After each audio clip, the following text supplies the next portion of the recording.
Hello there everyone, LACB20 Studios here, and today I'm going to be reading a fan fiction called Oh, the Pacmanity. This fan fiction was written by Ribbon-D, so I'll be linking it in the description below so you guys can read it for yourselves. And in case you are wondering, yes, this is my new Paxona I made, so I redesigned her to have more of a classic look to it. So this is going to be something new on the channel that you're going to see mostly when I do these fan fictions. So, without further ado, let's begin.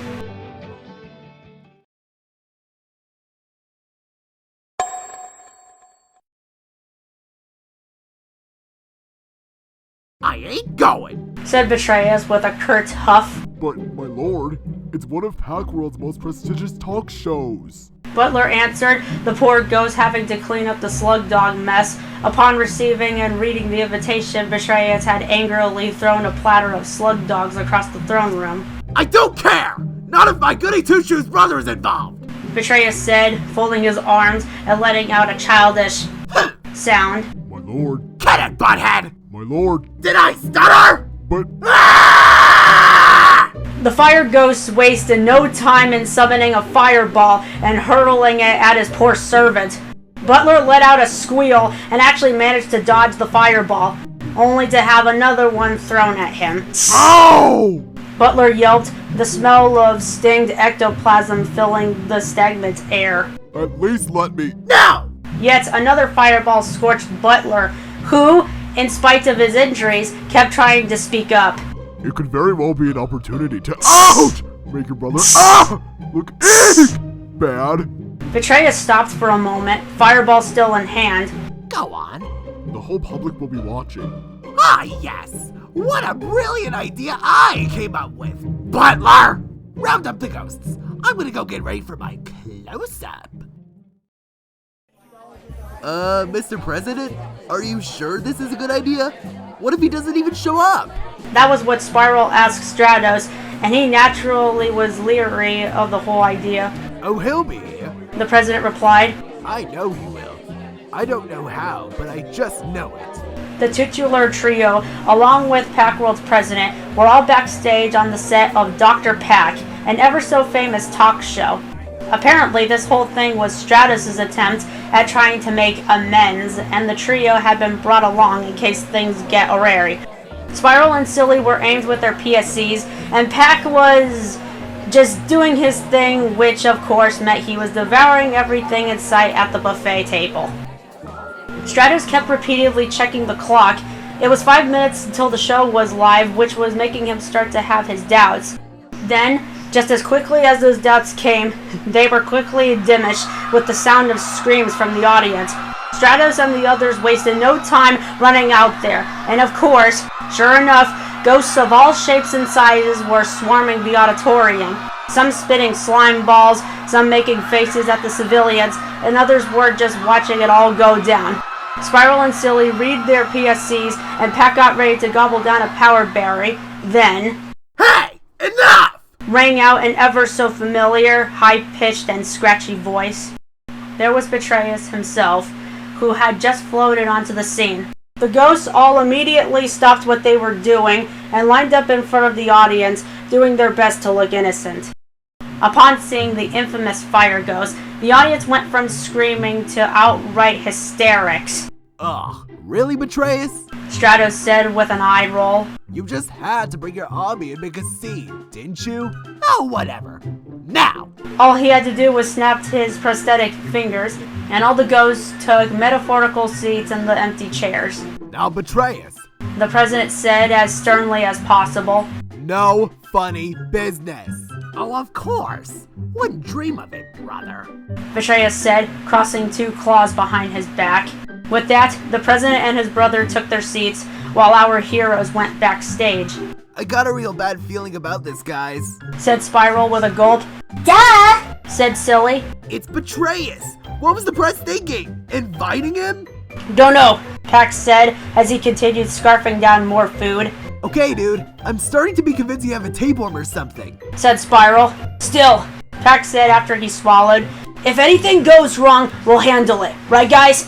Right! Said the other two in unison. Back on stage, in came Dr. Pac himself.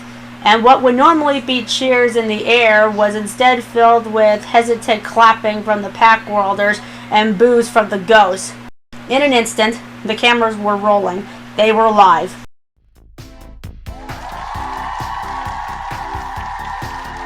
Welcome back. Said the doctor. Today we have two very special guests. The president and his brother. Hey! Shouted Betrayus. Now, Mr. President? Please, call me Stratus. Right, Stratus. You said your motivation for today's show was to make amends and clear the air? Yes. Alright, I can get behind that. Now, would you like to start us off? Gladly. Ladies and gentlepacks, I have to admit something I'm not proud of. The president then gave a heartfelt speech about how he was a terrible brother and that he should have seen the signs of the path Betrayus was going to take sooner. Betrayus just smirked. At this rate, he didn't need to make his brother look bad. Stratus was doing it for him. And then it happened. Stratus ended up with a statement saying he still loved his little brother and how it hurt him more than anything to banish his soul to the nether realm, and an apology that he asked Betrayus to accept, which prompted many ahs from the audience, including the ghosts. At first, Betrayus was dumbfounded. Then he was angry. Steam came out of his non-existent ears, and he floated upward, summoning fireballs in both hands. Now you apologize? He hurled the fireballs at poor Stratos, who jumped out of the way. Protect the president! Shouted his bodyguards, who wasted no time in jumping on top of the poor guy. He began to hurl fireballs everywhere in his rage. Go to a commercial! Go to a commercial! Shouted a cameraman before everyone's screen went to a set of colorful bars, a high-pitched sound droning on and on. During all of this, the ghost gang were gathered in Betrayus' throne room and watching the TV on the wall. Clyde was crying and covering his eyes. Inky was just in shock. Pinky was worried about her precious Packums, and Blinky was exclaiming that this was the greatest thing he had ever seen, continuing to eat his popcorn. By the time the show was back on, the room was in shambles. Stratus was sitting in his chair looking shaken up, and Betrayus was on the other side of the stage, restrained, Hannibal style. He angrily growled, restrained by the ghost-proof straps. Dr. Pack carefully went over to him and removed the mouth gag. You may speak. When I get out of this, I'm gonna— Would you mind explaining your side of the story? Betrayus' rage stopped at once. Gladly. He said with an evil smile. He then went on to tell a series of sob stories, going on and on about his painful childhood. Some were true, mainly the ones about not being the favorite child or him being bullied by other kids, including his brother. However, he began to continue to exaggerate the events. Stratos just rolled his eyes, rubbing his forehead with his thumb and forefinger. So in conclusion, I was never the bad guy. It was all Stratus. So there. Betrayus said, sticking out his tongue at his brother. First of all, Betrayus, Stratos began. I don't recall ever locking you in the closet for 72 hours, pranking you with a firecracker in the toilet, or even setting you on fire. Okay, maybe I did once, but that was an accident! You're being ridiculous! You really expect anyone here to believe any of that? And then, Betrayus Snickerus Spheros! uh-oh. Betrayus would know that voice from anywhere. His eyes darted over to where it had came from. Coming out from backstage was her. Mommy? What are you— I invited her. Said Stratos. You've been a very naughty boy! Rotunda said, marching right over to her son, who was visibly trembling with fear. Look at you, spreading lies about your brother again. Now I want you two to hug and make up, now! But Mommy!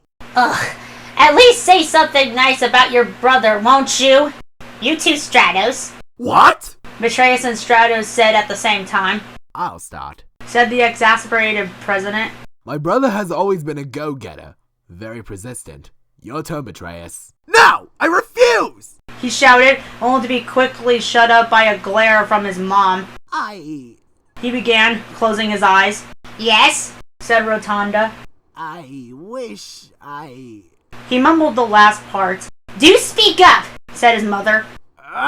Fine! I wish I could have been like you. There, you happy now?